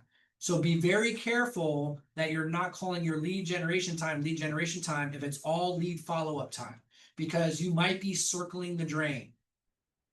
Right, so what do I mean by circling the drain? Going nowhere in a Right. hurry. Same people over and over again. you know. Yeah. Going nowhere, right? And so you really got to identify the two things you want to know is what is the motivation, and by when. What's causing you to want to move to the area, and when do you want to be here by? What's causing you to want to move, and when do you want to be there by? You need to know those two items. If you don't know those two items, then you've got nothing. You've got suspects and not prospects. The moment you know the what and the when, now you can say the thing like, oh, we want to move to Dunedin, but we can't do it for 6 months because I'm still at work and my job transfer doesn't happen for 3 months. But now you know. So you got to know the what and you got to know the when. If you don't know the what or the when, then you've really got nothing to go off of. Right. And so then they're just on the drip. Right. And now they're in your database. So how often are you calling them if they're in your database? So I call them and then the same day I send them a handwritten note in the mail. So obviously that takes a few days. Yep. And then I'll reach out for like holidays separately. But I haven't called them back. Like I have one where I know when, why. And I just haven't heard back from them because we So talked about it at the open So house. what's causing them to want to move? So they received hurricane damage Okay. to their house and she's Yeah, like like, I that. can't do this anymore. Yeah, they got a lot going on. Yeah, so they haven't listed it at all. I checked, I keep checking, cause I have their Well, address, when do they want to move by? like a year to finish doing the repairs Okay. and then So get now out. you know, so when I call our database, what's the schedule for calling your database? What's it called? Mine, No, like I'm just talking in Or- general. What's it called? the R something, DTD2. I don't know the actual name All for right, it, but so again, The like, database twice. yeah, DTD2, so do the database 2, and so not do the database Oh, twice. really? It's 4 times you're calling your database per year. That's why too. It's the 2 letters of the alphabet. Oh. Do you have Uh, that? Do you have the letters, the alphabet category for the letters? I do. I thought it was. yeah, it's on the database. shared Do the document. database twice. No, it's not Do- twice. oh, okay. It's do the database 2. Have a good weekend. Peace out, Drew. Andrew. Bye. All right, see ya. And so it literally is my entire database, everybody who's in it is alphabet categorized by that category. So every time we put a new contact in the database, they get the DTD2 tag, which is either A and W, B and E, D and O, F and G, whatever the DTD2 schedule is. Yeah, so Derek's showing you right now. Totally jazzed. Twice. Yeah, okay, so A, W, B, E, D, O, H, V, C, K, F, G, M, X, all the way down to Y, Z. I knew And- it wasn't twice because I was like wondering why it's on there 4 times. Right, So it's so like, why would do they the call it? database 2 letter categories each week. So, and am I perfect at it? No, right? No, I got. Especially with the database that's large. Yeah, and I'm the only one calling it. So I pull up my DTD2. So everyone gets the DTD2, and then they get either A plus. I want to write this down. A plus, which is a client that's going to do 2 transactions in a year or has sent you 2 referrals in a year. They're my A pluses, right? I don't have any of those. Well, and then you got you'll get them. You Yeah. got your A's, and that's anyone who's either done 1 transaction within the year or has sent you 1 referral within the year. Okay, And then you got your B's, which is anyone who's never done business with you or hasn't sent you a referral, like your past client from a couple years ago, they move into the B category. So I got A pluses, A's, and B's. Right? And so where am I focusing the majority of my time with my calls? A plus, And A. yeah, Right? And then once I have time, I go to the B's. Now, a couple times a year, this time of year especially, I'm now calling all the B's, right? someone's gotta call these bees. It doesn't have to be me, but someone's gotta call them. But you never know one of those people. And when I call them, I'm just remind them, hey, we met in an open house in 2015. We've talked real estate from time to time. Did you ever end up making that purchase? Right? Let's find out where they are. Again, what's causing them to want to make a transaction and when? Many of these people have already bought and sold. Congratulations. Hey, I got a great vendor list. Got plumbers, roofers, HVAC technicians. What do you need at the house? Try to get back in rapport, get back in relationship. There's always time to rebuild a relationship, no matter how old the lead is. And you'd be surprised. Like today, I was calling through the DTD2, someone who hadn't taken my call since 2020. I met him at the Mardi Gras in 2020.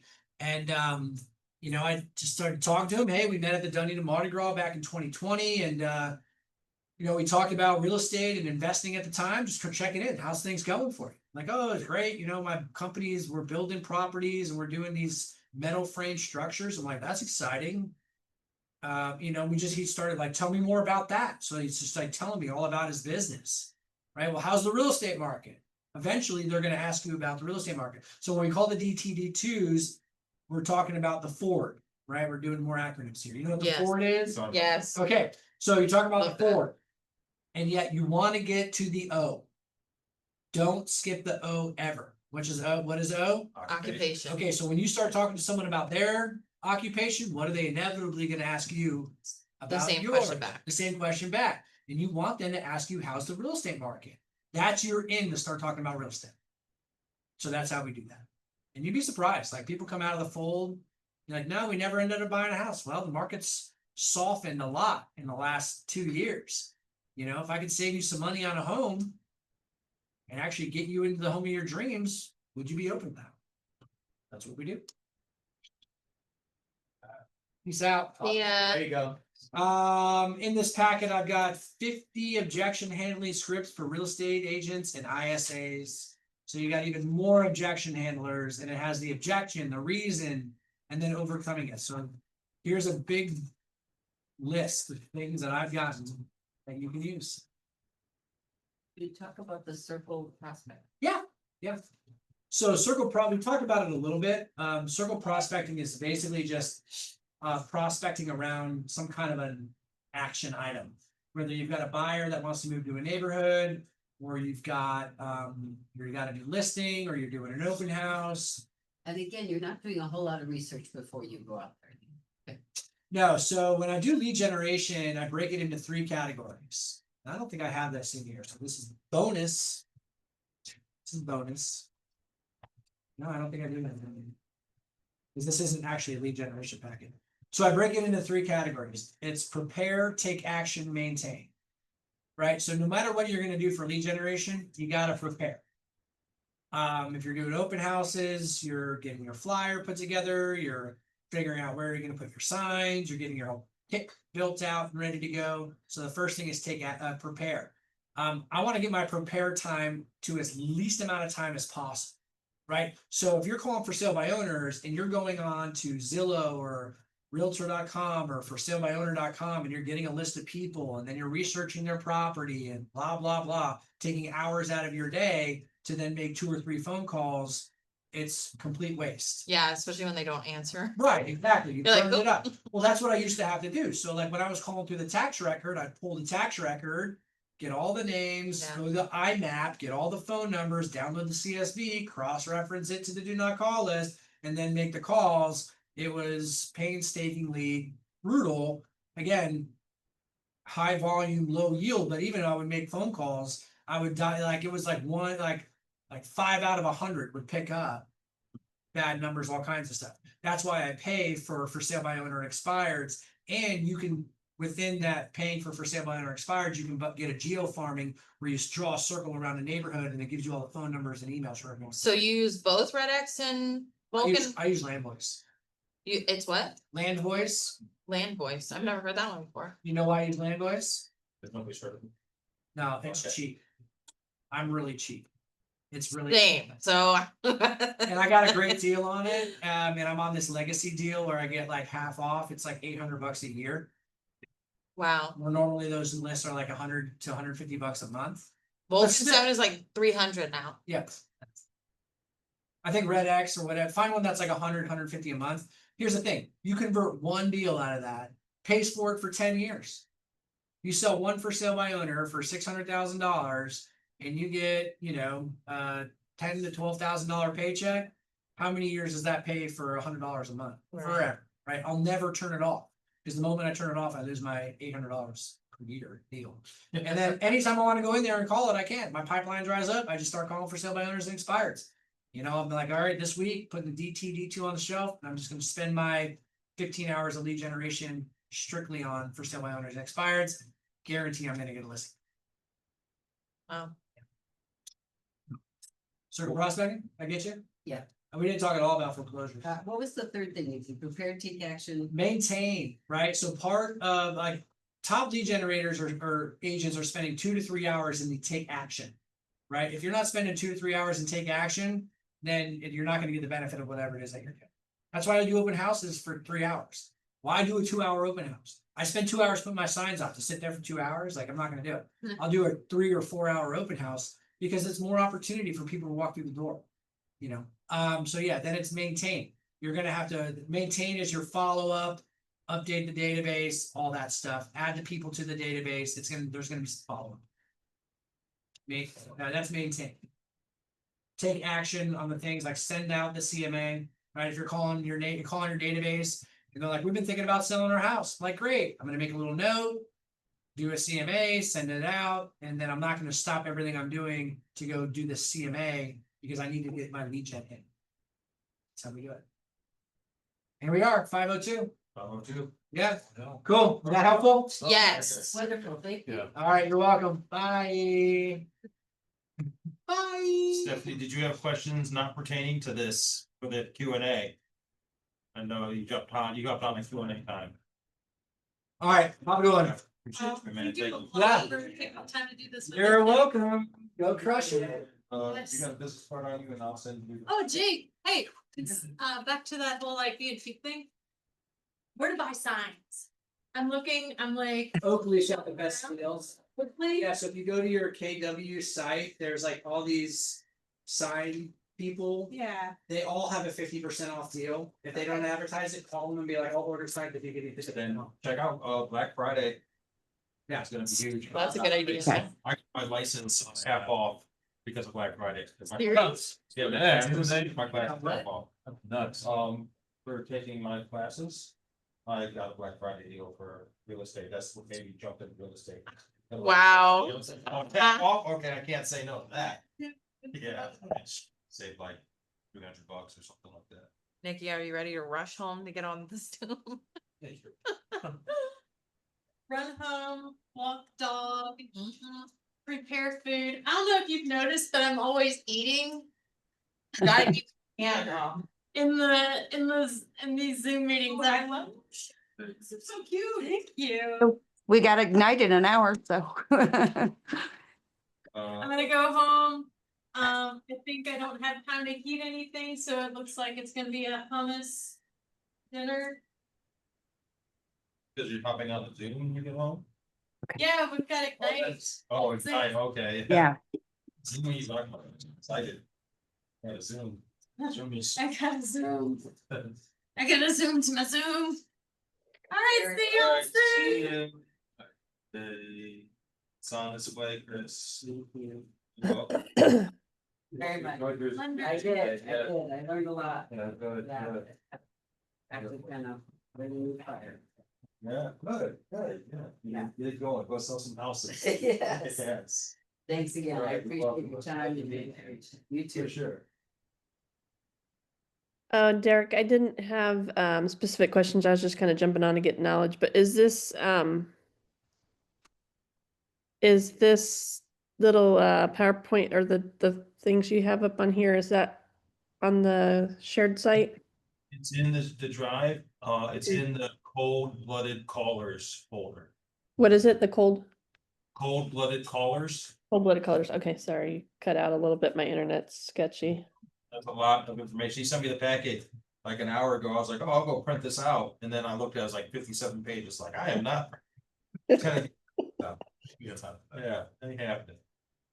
All right, I'll look at that. And then I think I set up an appointment with you one-on-one for Tuesday after I have the aversion. And so I'm just gonna head right there to the center because I have the day off from my regular job. Why don't we just meet, I mean, we could just meet right after the risk aversion, I think, I'll be there, I'm at risk You are aversion. gonna be there. Okay, I didn't know if you were there or not. Didn't even know that you were going there, because you set up for 2. If we could, it'd be better for me, if we could just sit in the lobby Yeah, absolutely. and do it right after risk aversion. Just remind me, don't let me run away, all right, because I might not remember I said that. I'm actually gonna move it and back my appointment up, on the calendar. Okay, This, so yeah, right after risk aversion, you and I will sit down and, we'll talk and we'll get some questions answered. okay, sounds good. He'll be right out a while. Okay. Bye. Bye. See you guys. Are we taking the How elevator? about you, Kathy? You got questions? Yeah, well, with the showing next week, I know, yeah, I'm gonna do the print offs and I'm doing the routes, but we're doing the showing time. It seems like I've got some that show like they're on the schedule and then you go I finally got on the regular software as opposed to going through the Stellar. And then it's not showing all of them. And I've had some come back that overlapped, but I don't, If you go through the seller, it's not going to show up on your timelines. The thing that I do is once I book, and one of the things you can do if you're unsure if you have Yeah. is call the listing agents to confirm your appointment. okay. Right. You didn't get an email, if you didn't get an alert on the app on your phone and you can't find it anywhere in your showing time, I would do the due diligence and call all of the agents just to confirm your showing schedule for that day. And say, hey, this is Kathy, just wanted to make a quick call to Yeah. confirm I got that appointment at noon. Is there anything that I need to know about the property that would help me convince my buyer that this is the one? Okay. Oh, and then strike up a conversation with that agent and just take like 5 minutes per. And take that hour in the day to have those conversations with those agents and to take some notes. And what I do is I print out the broker synopsis for each one. We talked about printing out the broker page that you could take with you. Yeah. And that show you could have the facts on you. While I'm printing that out, I put the time that I'm meeting, the agent, the time that I'm meeting the people there. I put the CBS code if there is one, and any information that the agent gives me, I write it down on that sheet, and then I put those in order of my showings. So I stack papers in order, put them on a clipboard, and then for each showing that I go to, I look, okay, as I get to the door, I know what the access code is if there is one. So I'm not like fumbling and going through all these different things trying to find it. And then it's on to the next after that. And this helps me make sure that I am staying on track with my calendar. I'm not fumbling, but looking at my phone, trying to find different things when people are asking me questions. It's Yeah. those important things that I need to know are on that sheet. And I can just flip to the next page while they're walking around looking at the house. I can start prepping for the next house, just looking at the sheet and saying, okay, hey, we gotta pick up the pace here, guys. We're gonna be late for the next one. This is not an inspection, like if you take dad with you, dad's looking underneath the sink and doing all this extra stuff, trying to get up in the attic. No. This is just, we're looking at the house. If the house seems like this is a great one, we can schedule a second showing. So the goal is to look at all these houses and find the top 3. And then say, would you guys like to go back to see the top 3 again? Or do you just want to put an offer on the one that's the one? And then we'll go and get our inspection. And on the inspection, that's when we can spend like an hour there at the property doing measurements, seeing where we put the couch and all this other stuff. So that's my sheets. So I suggest, again, I'll reiterate, call the agents, make sure that you got your times correct and the routes are correct. And then add those to the pieces of paper, put those in order, and then you should be good to go. Yeah, I've been printing off the Showtime routes with this helps to give you like and making notes on here, but I'll do that one as well because this doesn't give a lot of information on the properties themselves. So You have your Supra, right? Your I Supra, do. okay. Well, I've got the the phone app, Yeah. yes, and then activated, and I have used You it just checking out some houses last weekend. So And then additionally, make sure that when you're talking to their agent, the one question you want to ask, is there a CBS code? All right, you want to make sure that if there's a CBS code, you don't want to get to the property and then there's a CBS code and you don't know where to find it at because you don't really know what box to click, right? So is there a CBS code? CBS is the It's an acronym that means call before showing. So the CBS code is a code that agents will put on the lockbox to make sure that the other agent that's coming to see the home has actually set an appointment and is not just driving by and decides, hey, this is the house, this one looks good, let's go take a look, right? Because I've got access. okay. So you only get the CBS code by getting the appointment. So some lock boxes, like I leave mine pretty much off of CBS unless I know that there's like a family living there and we want to make sure that people aren't accessing the lockbox.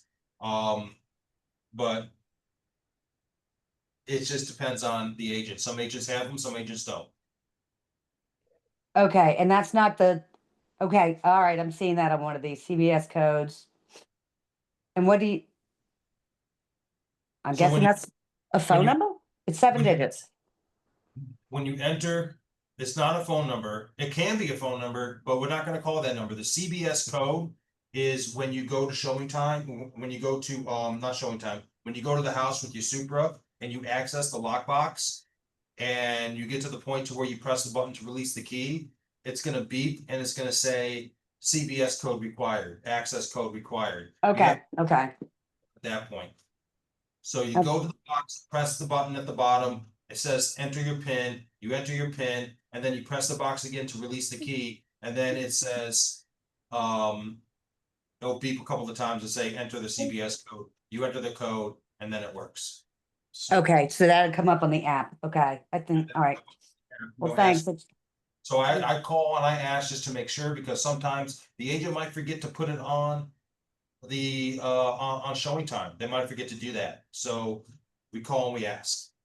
Okay. Okay, the one that I'm seeing it on here is one that we had to cancel because of the dog policy. I've had the dogs have been like such a problem, but yeah, it's only a 30-pound dog too.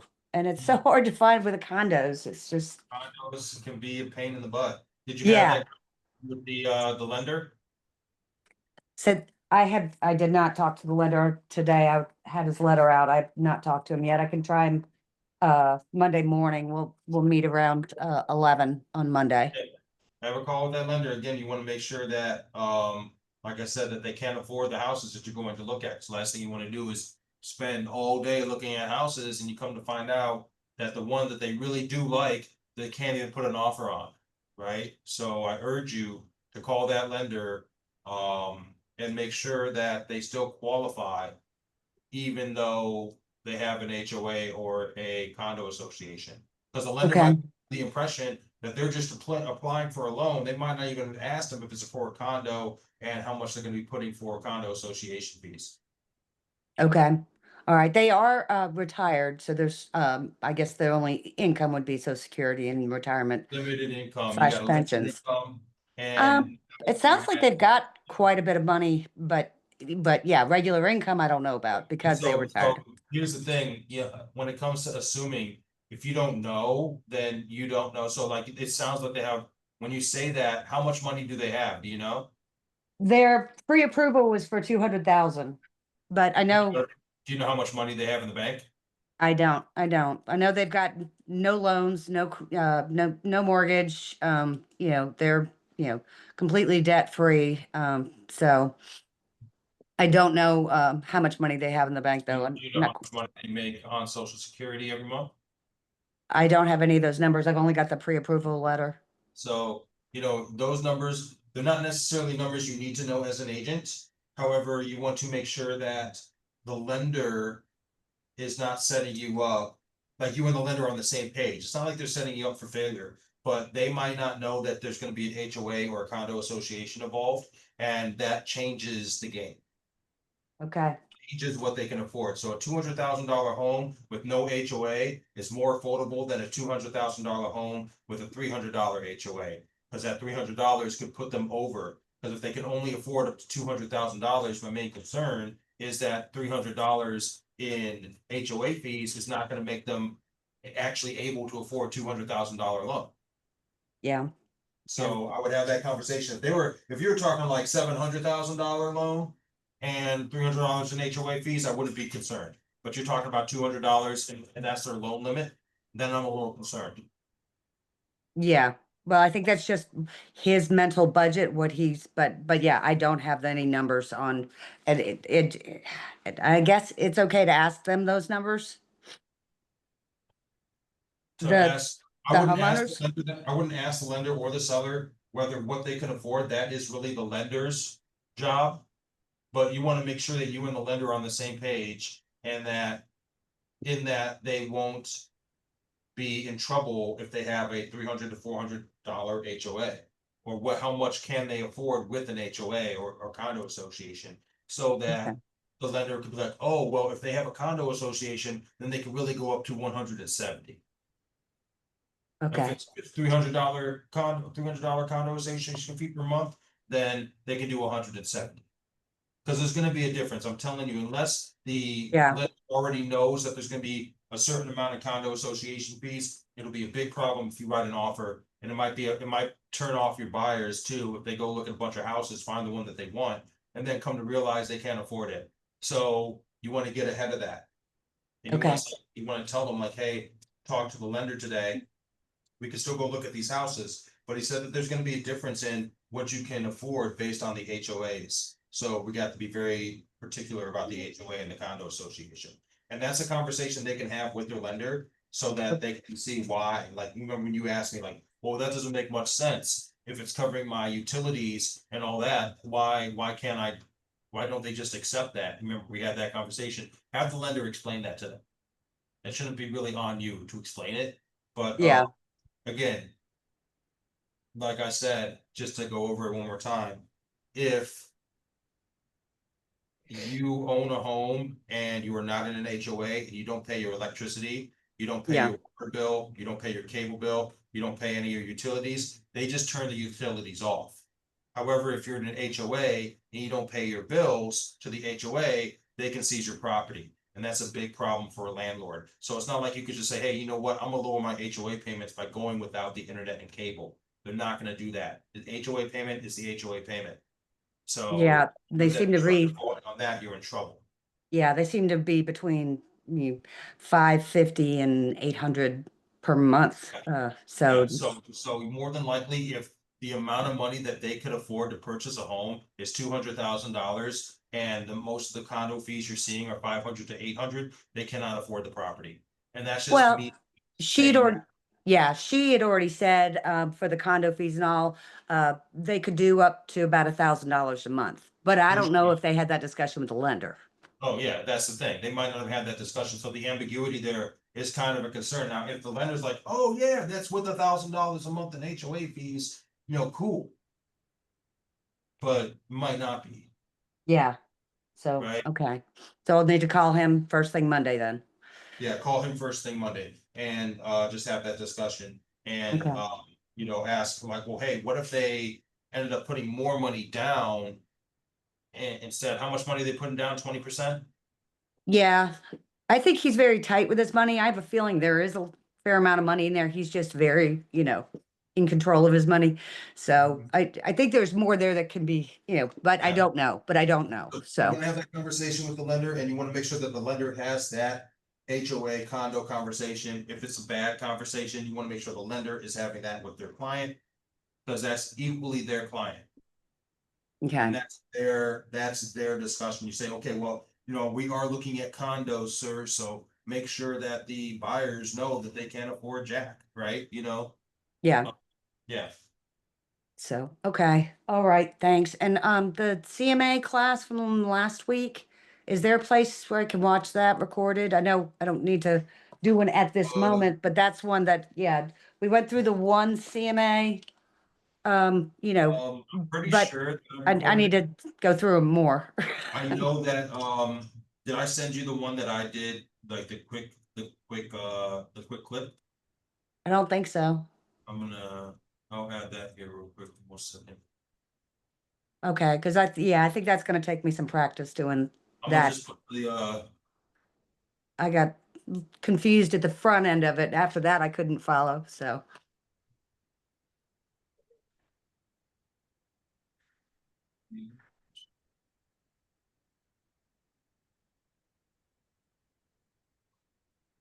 see, still right on. Let's see. Share link. Oh, nice. Chat. You're emailing that or? Putting it in the chat right here. Oh, okay, There you go. okay. And it's a YouTube video. Yeah, I just made a quick YouTube video. It's about like 5 minutes. And I just kind of go step by step through the CMA process for you. Okay. All right. Wonderful. Okay, well, thank you. And I'll send that. Okay, I gotta subscribe to your channel now, Derek. Uh-oh, I got my first one. Got my Uh, first subscriber, baby. I was looking for All right, just, hit the smash button, smash the like button, share with all your people. You know, like, yeah, big influence. Yeah, big influence for energy right there. I only have 3 subscribers. Yeah, I'm going to actually start doing more of these little tutorials. So as you can see, I got, if I go to, my profile, I don't know if I can do that from here. Channel dashboard, why? Yeah, 3 subscribers. Look at that. Look at me go. Yeah, I have 4. I gotta get better with that stuff, period. It's, anyway. I haven't even been to my website. I had to look up mine to figure out how to do it to get order my business cards today. Views in 2 weeks. I'm blowing up, baby. Woo! I'm gonna start doing more tutorials. Real quick. Yeah, so this is like my playlist. Why do I have a playlist? Videos, shorts. This is a mess. I gotta organize this. I have no idea what's going on. So yeah, I got the referral form one and the easy CMA. I think I have another one that's just kind of like. That is not public. Contract review, I didn't, this one's unlisted, so I'm gonna make this one public too. That's the review from the class we did the other day. Oh, good, yeah. So Any- this is put your up- YouTube channel? Is that what this Yeah, is? I'm gonna organize this eventually. I'm gonna get it all like organized. I'm gonna just delete a lot of my old videos and make this kind of like a educational real estate Okay, thing. Just get it all cleaned up and everything. But Yeah. it's all messy. okay. All right, well, thank you. And if I end up in a spot on Monday, call the agent on demand? Or, Yeah, call Mod Squad. okay, So if you got like quick questions that don't pertain to a contract, you could always call Mod Squad. And then like the agents on demand, you could text me if I can get back to you, I will. okay. But yeah, you got Ignite tonight, ask questions there, dig into Matt, tell him like, hey, Matt, I got a question. You know my question? Yeah, he knows what he's talking about. Yeah, no, he seems very good. So I did part of that last month too, but he's got the final this month, the night before Thanksgiving. I don't know what he's obviously not hosting Thanksgiving or bringing in out of town company. So I might do the tests in December because Yeah. I'm gonna have my daughter, son-in-law, and 2 grandbabies here. So Did he say that you could do the test like, is like their makeup day for the test, or do you have to wait the whole month to take the test? I think you have to wait the whole month to take the test. Really? That's crazy, and that's gonna be like the day before Christmas then. Well, he sounded like, well, we worked hard to get this done before Christmas, and I'm sitting here thinking, That's helpful if you're not hosting or cooking. So I'm guessing he goes to somebody else's house. So he just didn't think about it from the other side. For men, we don't think about things like that. We think, where's the food? What's going on? What do you mean? That's You why I'm gotta- here. You gotta work, like what? Yeah. Yeah, So- go pat the couch, right? Yeah. Well, Well, oh well. I appreciate you. Thanks for checking in, joining the class. Thank you. Thanks for having us and I'll get more organized. I We still all feel will. unorganized. Yeah, Oh, we, me too. all right, Stephanie, you have any other questions, Steph? No, I mean, I have the weekend now, just softball with my daughter, but at least I have a break from my job, so I can kind of Okay, regroup. Yep. And I'll have questions for you on Monday, I'm sure, or Tuesday. yeah, say for sure. All right. All right, Thanks, y'all. see you guys. All right, bye, guys. Oh, then. Yeah, there we go.